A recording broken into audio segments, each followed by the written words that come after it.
I'd like to convene or reconvene the Ways and Means Committee members. As you know, we were in recess from this morning's meeting. Thank you. We have before us House File 1054, the bill that's generally known as the marriage bill, with Representative Clark as the chief author. And members, there are no amendments, and the reason that it was referred to us today is the fiscal note.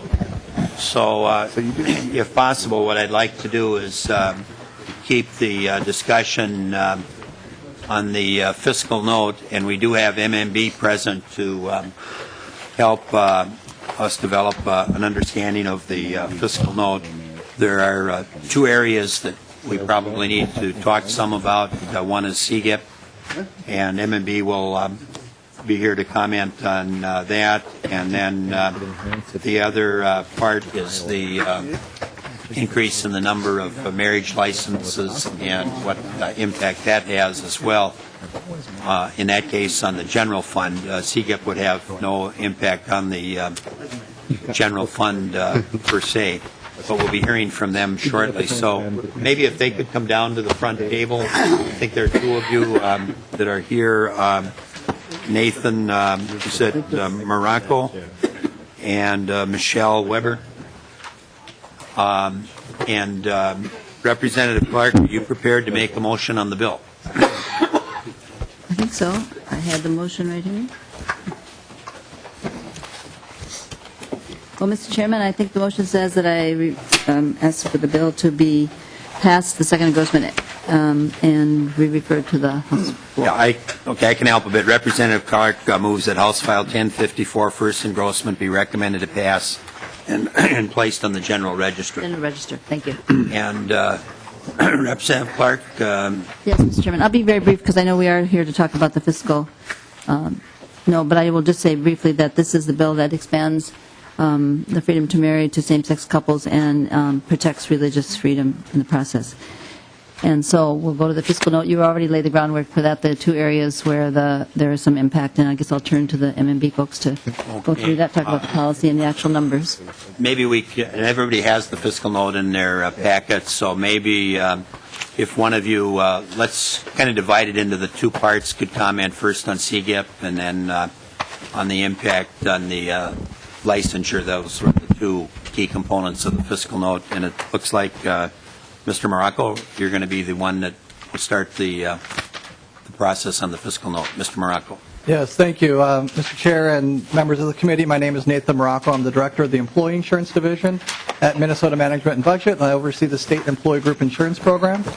The fiscal note, as you have in front of you, has a total of $631,000 in fiscal year 14 and $688,000 in fiscal year 15 and in the outlying years. So the methodology that we used is laid out in the fiscal note, so I'm not sure if there's any specific questions about why the cost might be there or what it was based on. But, essentially we would anticipate adding additional members into the State Employee Group Insurance Program. Those members would have an additional cost, and so this fiscal note is reflective of that. It's similar to the kinds of increases that we saw back in 2003 during the brief period of time in which CGIP had some domestic partner benefits for approximately 9 to 12-month period of time. With that, Mr. Chair, I'd be happy to answer any questions you have. And I guess one of the questions then would be how those costs would be covered. Mr. Chair, members of the committee, essentially the State Employee Group Insurance Program is in essence aggregating the total increase that each of the agencies will incur as a result of the passage of this bill. So by that I mean that we charge a premium to the agencies and to state employees, and those premiums are then paid by those entities. So to the extent that you are expanding coverage, that will require us to increase the premiums, and then those agencies and the individual employees will then be responsible for paying that increase. So that's what this is reflecting, is the employer or the state's portion or in other words, each agency's additional contribution that will be necessary in order to cover the additional dependents. Okay, and it's my understanding, maybe Mr. Marks can comment, we need not, with what was just said, appropriate any additional funds. Is that correct, Mr. Marks? Mr. Chair, the decision would be, I guess, that the agencies would cover that cost. At this point, we don't know whether the cost would be general fund, any other particular fund. We also don't know which agencies. So it basically, this would have to be handled within the agency budgets. Okay. Mr. Chair, historically, the CGIP has been viewed as being roughly 32% general fund and 68% all other funds. That's typically how, how the agencies pay for their portion of the premium. Okay, any discussion on the CGIP part of it? Representative Abler. So we're looking at 114 more people is what the bottom line is, Mr. Morocco? Okay. Yeah, that was the estimate in the fiscal note, correct? It's really actually quite interesting how they got to that number if you're a wonk on reading math derivations, so I would suggest that it's great. Okay, Representative McNamara.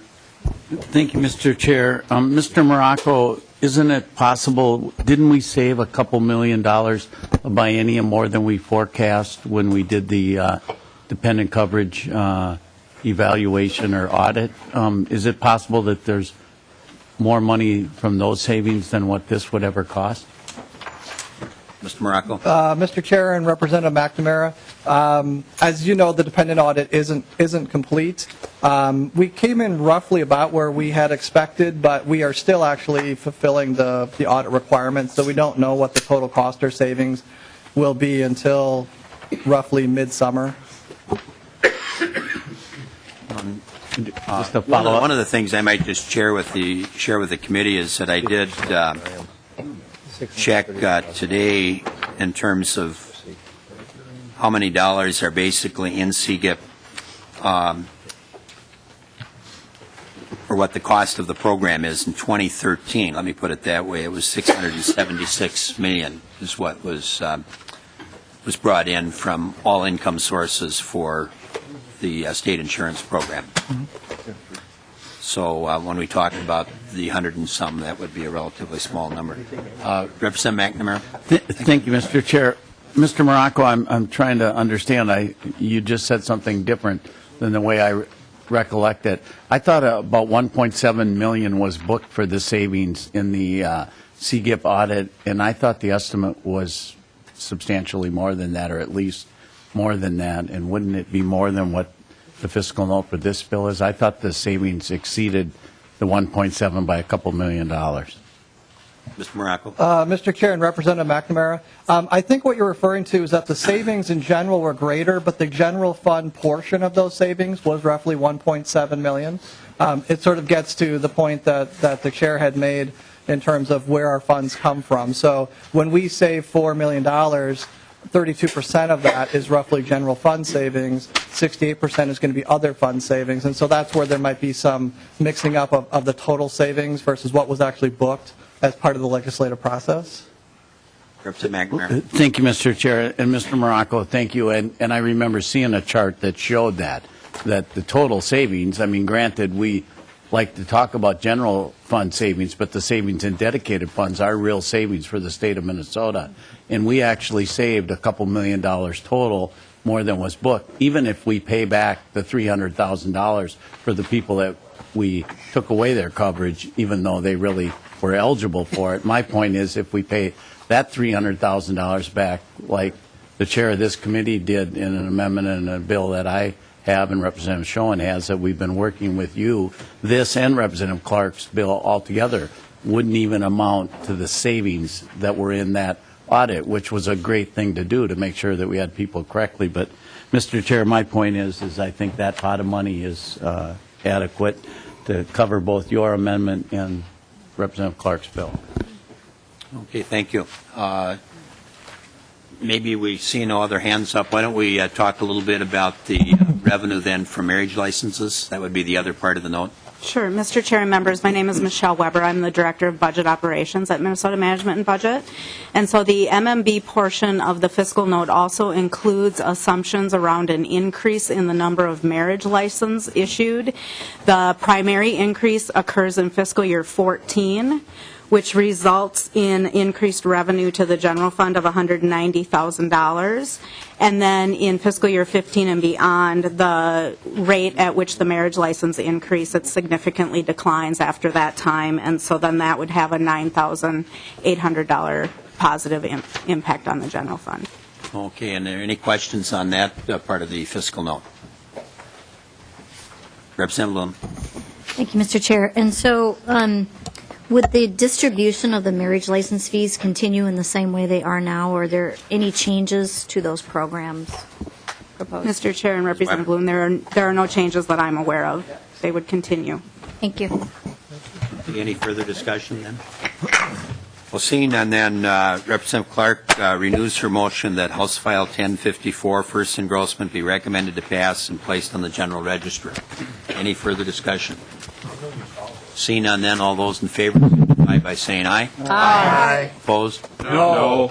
Motion carried. Thank you, Mr. Chairman. And that's all the business before us today, so the meeting is adjourned.